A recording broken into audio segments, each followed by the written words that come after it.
আচ্ছা বাবা, যাই হোক। আসসালামু আলাইকুম। ওয়ালাইকুম আসসালাম। আচ্ছা বাবা, কালকে যে তোমার জন্য মেয়েটা দেখলাম, তা তোমার কি মতামত, পছন্দ হয়েছে কি? হ্যাঁ আব্বা, আমার মেয়ে একদম পছন্দ হয়েছে, তুমি বিয়ে শাদী ঠিক করো। হ্যাঁ, আলহামদুলিল্লাহ, মাশাআল্লাহ, জাযাকাল্লাহ। চলো বাবা, বাড়ি যাই। আঙ্কেল আঙ্কেল আপনার সাথে আমার কিছু কথা আছে। আরে মা, তুমি তো সেই মেয়ে, কালকে না তোমাদের বাড়িতে গিয়ে তোমাকে ডেকে আসলাম। আঙ্কেল আমি আপনার কিছু কথা বলতাম, তা আপনার ছেলেকে একটু সামনে যেতে বলেন। এই বাবা, তুমি বাড়ি যাও তো, আমি যাইতেছি। আচ্ছা বলো মা, কি বলবো বলো তো। আঙ্কেল কথাটা হচ্ছে কি, আমি না একটা ছেলেকে অনেক বেশি ভালোবাসি, বুঝছেন আঙ্কেল? আস্তাগফিরুল্লাহ, আস্তাগফিরুল্লাহ, তওবা তওবা তওবা। সি সি মা, তুমি এসব কি বলতেছো? আর আমি যে কালকে তোমার বাড়িতে তোমাকে দেখতে গেলাম, ওই সময় আমারে বললা না কা? ওই সময় কি তোমার মুখে কলা ঢুকছিল?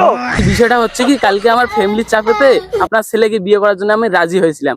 আঙ্কেল আমি এত কিছু বুঝতে চাই না, আপনি যেভাবে হোক এই বিয়েটা ভাঙেন আঙ্কেল। রূপালী মা, এদিকে শোনো, এদিকে শোনো, এদিকে আসো, এদিকে আসো। কিছু বলবেন আঙ্কেল? অবশ্যই বলবো। তোমাকে যে আমি কালকে তোমার বাড়িতে গিয়ে দেখতে গেলাম, তা তোমার হাতে যে আমি 3000 টাকা বকশিশ দিছি, ওই টাকাটা দাও।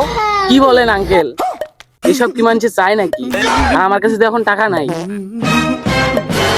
এই যে আমি তোমার মোবাইলটা নিলাম না, আমি তোমার বাবার সাথে যা বুঝা পড়া আমি করব, এখন তুমি যাও।